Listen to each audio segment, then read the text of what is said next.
Nós estamos festejando, celebrando o aniversário da dedicação da Basílica, que é a Catedral de Roma, chamada São João do Latrão. São João. É lá que está a cátedra, está a sede da diocese, né? É a Catedral da Diocese de Roma. E o Papa é o Bispo de Roma. Assim, a Igreja do Rito Latino celebra essa data, que inicialmente era uma data da Igreja de Roma só, para celebrar a unidade com o Papa Francisco, né, com o Papa, né, e com a unidade toda em torno da Basílica, né, que é uma representação, uma visibilização importante da própria Igreja, né, a Basílica, a casa, né, a casa de Deus, digamos assim. A Basílica é isso que quer dizer, casa de Deus.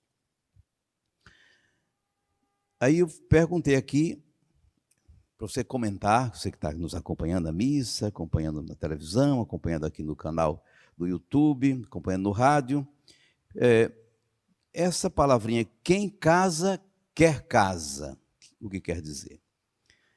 Bom, várias pessoas comentaram aqui. Deixa eu destacar aqui o comentário de Zuleide, Maria Zuleide Alencar Sampaio. Quem casa, quer casa, significa que precisam construir juntos o templo da vida, a dois em família. Marie Sassin, a casa que um casal deseja é a construção de um ninho eucarístico de amor.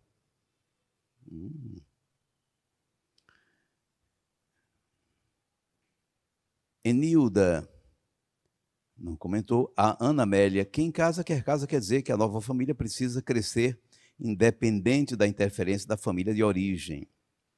Marise Almeida comentou, e entendo que é quando começa uma nova vida, uma vida diferente, a dois que precisa ter liberdade para caminharem juntos em uma só comunhão.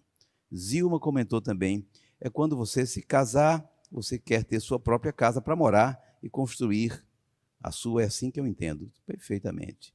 Fátima Uchoa comentou também, casar é uma coisa séria e merece preparo, não só material, como também preparo de maneira geral, com toda a responsabilidade. Afinal, uma nova família que se forma. Helena Barbosa comentou também, significa que precisa construir sua família e caminhar juntos com a presença do Senhor. Interessante, né? Obrigado pelos comentários. Quem casa, quer casa. Tem a casa e tem a família. Quando você constitui família pelo casamento, homem e mulher que se unem em matrimônio, constitui família, precisa de uma casa. Triste é ver famílias sem casa. Mas também é triste ver casa sem família. Bom, o que é que se faz na casa? O que é que a família faz na casa? Eu acho que de saída podemos pensar assim, importante não é a casa, importante é a família que se abriga na casa. Na casa, a família, as pessoas da família são acolhidos os parentes, acolhidos os visitantes. Na casa, a gente se alimenta, na casa a gente conversa, se relaciona, brinca, se diverte. Em casa também é lugar de diversão? Também, né? Pode ver um filme, pode ver uma TV, pode fazer um jogo dominó, de cartas, pode ver um Netflix, pode ver fazer um vídeo, jogar um videogame, brincar dentro de casa, as crianças fazem brincadeiras. De qualquer forma, casa é um lugar também de diversão. É um lugar também de a gente fazer a higiene pessoal, não é? Chega sujo do trabalho, vai tomar um banho, vai achar roupa nova, limpar. Não é? Casa também é um lugar da higiene, da limpeza, do descanso, do repouso, da boa convivência, dos laços amorosos, de amor, de afeto, de carinho, entre pais e filhos, entre irmãos, entre todos. Essa é a família que habita uma casa. Uma casa de família, pronto, chegou lá, casa de família. Quando você se casa, constitui família, precisa ser expressa numa casa. A casa é a expressão dessa família. Até dizemos assim, a Bíblia diz muito, não é? Para falar da família, fala de casa, né? Eu e minha casa serviremos o Senhor, diz Josué. Eu e minha casa, não é a casa, a construção, é a família, casa de família. Por que essa nossa conversa? Porque hoje o tema é sobre a casa de família, que é a igreja, que é o templo. Então vamos às leituras de hoje. Primeiro você leu o profeta Ezequiel, no Antigo Testamento, o profeta Ezequiel, numa visão, viu que saiu uma água do santuário, do altar do santuário. Eu vi que do lado direito do altar escorria, jorrava uma água que ia pelo Vale do Jordão e entrava no Mar Salgado, e as águas salgadas se tornavam águas saudáveis. E por onde esse rio que nascia do altar, do lado direito do altar, chegava, brotava vida, sustentava vida, fala das árvores frutíferas que davam o ano inteiro, porque se alimentavam das águas que nasciam do altar. E falou das folhas que se tornavam para cura, saudáveis para as pessoas, para alimento e para a saúde das pessoas. Por onde esse rio vai correndo, vai comunicando vida. É uma imagem maravilhosa, né? Na casa de Deus corre um rio. Esse é o livro do Ezequiel, a passagem do capítulo 37. Há uma outra leitura proposta para o dia de hoje, como para substituir essa, que é a primeira carta aos Coríntios, no capítulo 3. Paulo falando também de uma coisa importante. Paulo dizendo assim, olha, eu, modestamente, como um bom construtor, lancei o alicerce. Outros vêm e constroem em cima do alicerce. Vamos ver como é que constrói. Mas não pode mudar o alicerce. O alicerce da casa que eu comecei a construir é Jesus Cristo. Ninguém pode trocar esse alicerce. Depois, um pouquinho mais adiante na leitura, ele disse, vocês são a construção de Deus. Vocês são o santuário de Deus, onde o Espírito Santo habita. Vocês não sabiam disso? Vocês são o santuário, o templo de Deus, onde o Espírito Santo mora, está, habita. Vai pegando essas ideias. Evangelho, João capítulo 2, Jesus chegou no templo de Jerusalém, ficou bravo. Ficou bravo. Fez um chicote de cordas e expulsou os vendedores de bois, de ovelhas e de pombas. Derrubou as mesas dos cambistas, os que trocavam o dinheiro, espalhou as moedas, foi uma desarrumação. Chegaram os chefes, os sacerdotes, para saber com que autoridade ele estava fazendo uma coisa daquela. E Jesus disse, bom, destruam esse templo, que eu vou reconstruí-lo em 3 dias. Olha que doidice.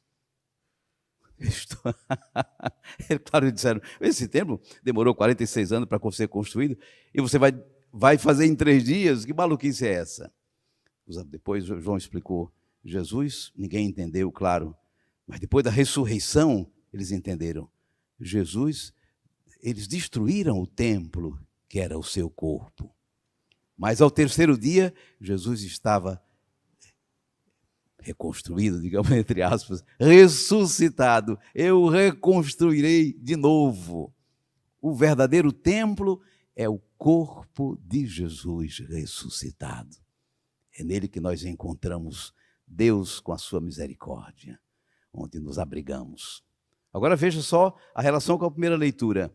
Jesus é que teve na sua morte o coração, que é o lado, não é? Direito do soldado, o lado direito do seu coração rasgado, ou o seu coração, que é o lado direito, rasgado pela lança de onde escorreu sangue e água, a lança do soldado. É desse coração do templo, do seu lado direito, que escorre esta água e comunica vida por onde vai, e comunica saúde, que faz das águas salgadas águas doces, saudáveis. As 3 leituras falaram da casa de Deus, do templo de Deus. Ezequiel, que viu a água escorrendo do altar, formando um rio, comunicando vida.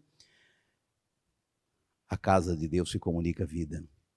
Paulo, na primeira carta aos Coríntios, capítulo 3, nos dizendo que este templo somos nós.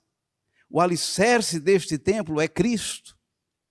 Este santuário maravilhoso é a comunidade cristã. E ele, como bom construtor, colocou os alicerces, e outros apóstolos e outros evangelistas vieram para construir sobre esse alicerce. Mas o santuário são vocês, somos nós. E Jesus no Evangelho dizendo, na verdade, esse templo aqui, sou eu o verdadeiro templo de Deus. Ele é o alicerce. Ele e nós, agora vamos perguntar, não é? Ele e nós, o seu corpo místico. O seu corpo místico é o templo verdadeiro. Assim podemos adorar em espírito e verdade, não apenas no lugar físico. O seu corpo místico, quer dizer, ele e nós. Estamos unidos aqui, nós que cremos, nós que fomos batizados na sua morte e sua ressurreição, estamos unidos a ele, formamos com ele, somos um só corpo com ele. Verdadeiramente, o corpo de Cristo, o seu corpo místico, é o templo. Tudo isso para a gente realçar a festa de hoje e o que resulta dela. Esse amor que nós temos pelos nossos templos físicos, pelas construções arquitetônicas bonitas, umas muito majestosas, outras muito simples, mas sempre amadas por nós, seja uma pequena capela, seja um santuário majestoso, seja uma basílica histórica. Amamos os nossos templos, não é verdade? Queremos bem os nossos templos. Nós que temos uma história de 21 séculos. Nós temos lindos templos, maravilhosos. Como é essa relação do povo de Deus com o templo? O povo de Deus não tinha templo. Quando voltou do Egito, peregrinando pelo deserto, montou-se um santuário, que era uma tenda, a tenda do santuário. Uma tenda grande, em que as pessoas, em que os sacerdotes oficiavam, em que se encontrava Deus. Havia uma nuvem que cobria. Bom, era uma tenda, mas era uma tenda peregrina. Terminou o acampamento, desarma, bota nas costas dos levitas e vamos andar muitos dias até montar de novo o santuário em outro local. Uma tenda peregrina. Quando começaram os reis, estavam já em Canaã, formaram o seu reinado, Davi, chegou Salomão, vamos construir um templo para Deus. Todo mundo tem sua casa, Deus precisa ter a casa deles também. Isso imitaram um pouco os pagãos que tinham templos. Construiu-se o templo de Jerusalém, embelezaram, enriqueceram, majestoso templo de Salomão. Alguém hoje fala de templo de Salomão, né? O templo de Salomão foi esse, século XI, antes de Cristo. Vieram os babilônios que invadiram a terra, destruíram o templo de Salomão, não ficou pedra sobre pedra. Para o exílio, o povo, cidade, templo destruídos. Foi o primeiro templo. Quando voltaram do exílio, começaram a refazer com muita dificuldade um pequeno templo muito e continuou a serviço, mas quando chegou o Herodes, aquele que mandou matar as crianças de Belém, esse Herodes restaurou o templo, embelezou, enriqueceu o templo, que é o templo que Jesus conheceu, o templo de Herodes. Depois de Jesus, que ele disse, destruam esse templo, de qualquer forma, no ano 70, os romanos, na guerra com os judeus, destruíram este segundo templo. Então, havia a tenda peregrina, depois veio o primeiro templo de Salomão, foi destruído pelos babilônios, depois veio o segundo templo, restaurado depois do exílio e embelezado por Herodes, e finalmente foi destruído pelos romanos. Não teve mais templo em Israel, hoje tem só a muralha, onde as pessoas vão lá rezar. Não tem mais templo, não fizeram mais. Não querem mais fazer, acho que não, porque o templo se representa sacrifícios de animais, aquelas coisas que eram mais do jeito pagão do que o jeito mais moderno. E os cristãos? Os cristãos não tinham templo. Quando começaram, não tinham templo. Até o século III, quase o século IV, eles não tinham templo. Século III, basicamente. A igreja, a comunidade, se reunia na casa nas casas das pessoas que tinham uma areazinha maior, um terraçozinho, reunia nas casas, se reunia nas casas. No tempo de Paulo, não ia para um templo, ia na sinagoga dos judeus, pregava lá para eles se converterem e depois se reunia nas casas. Tinha casas fixas onde a comunidade se reunia, as comunidades se reuniam nas casas. Lá pelo século III, IV, começaram a construir, e essa igreja foi a primeira construída em Roma, no tempo do imperador Constantino, uma basílica, casa de Deus, a casa do rei, a basílica. Bom, onde é que nós vamos chegar com isso, gente? Para a gente não ficar no templo, essa é a minha preocupação, e é a que vocês poderiam dizer também. Quem casa, quer casa. Quer dizer, não é a casa que é importante, não é o templo que é importante, claro, mas mais importante do que o templo é a comunidade cristã. Este é o verdadeiro santuário. Veja, vocês me ajudam a entender esse negócio aqui.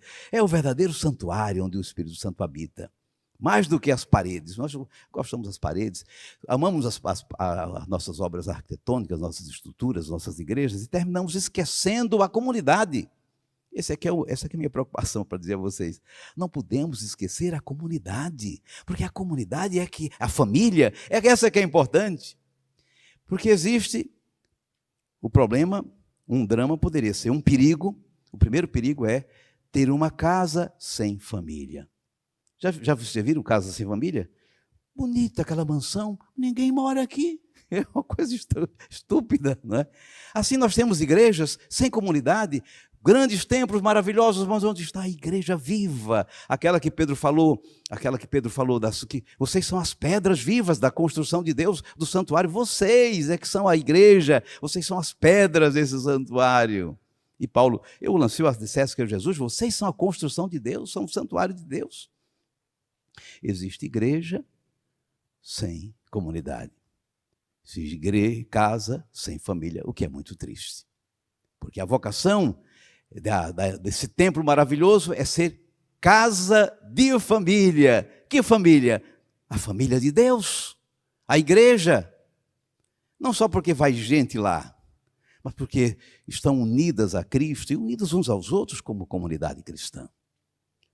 A casa, o templo, é a expressão de uma comunidade. Quanto mais ela é viva, mais atuante, mais bonita é a igreja. Ou ao menos devia ser, não é? Experimentei isso, levantando as comunidades, construindo as comunidades, antes de construir as capelas e as igrejas.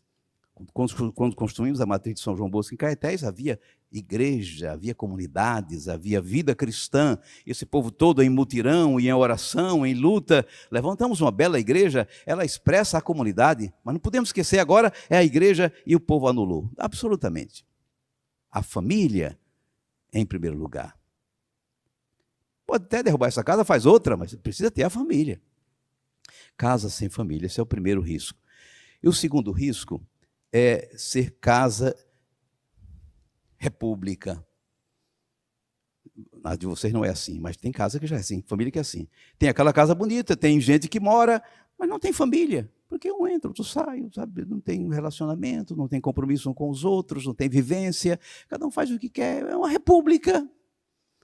Existe assim na igreja, pode ser que o templo seja um templo república, todo mundo entra e sai, mas ninguém tem laços um com o outro, não tem amizade, são hóspedes. Não são filhos. A casa de família, a vocação é que ela seja casa de filhos de Deus, de irmãos, casa de irmãos, pessoas que se relacionam, que se conhecem, que fazem juntos as pastorais, que fazem campanha juntos, que se encontram para celebrar a Páscoa, que não faltam a Semana Santa, que estão juntas, fazem caminho juntos. São uma família, são filhos, são irmãos, não são hóspedes, não são clientes, não são fregueses, não são estudantes numa república. Não basta ter a igreja, o templo, a basílica. É preciso ter a comunidade. E é preciso que essa comunidade seja de pessoas que se querem bem, que têm compromisso com Jesus, que estão organizadas como família, para ser casa de irmãos. Não casa de hóspedes. O terceiro risco, o segundo risco.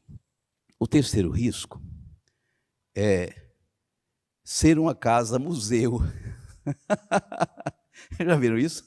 Existe, não existe? Ele que morou, o patriarca, fulano de tal do século, tal, os quadros dele, aqui os móveis dele, a cama que ele morreu, papapá, tudo aqui, para a gente visitar.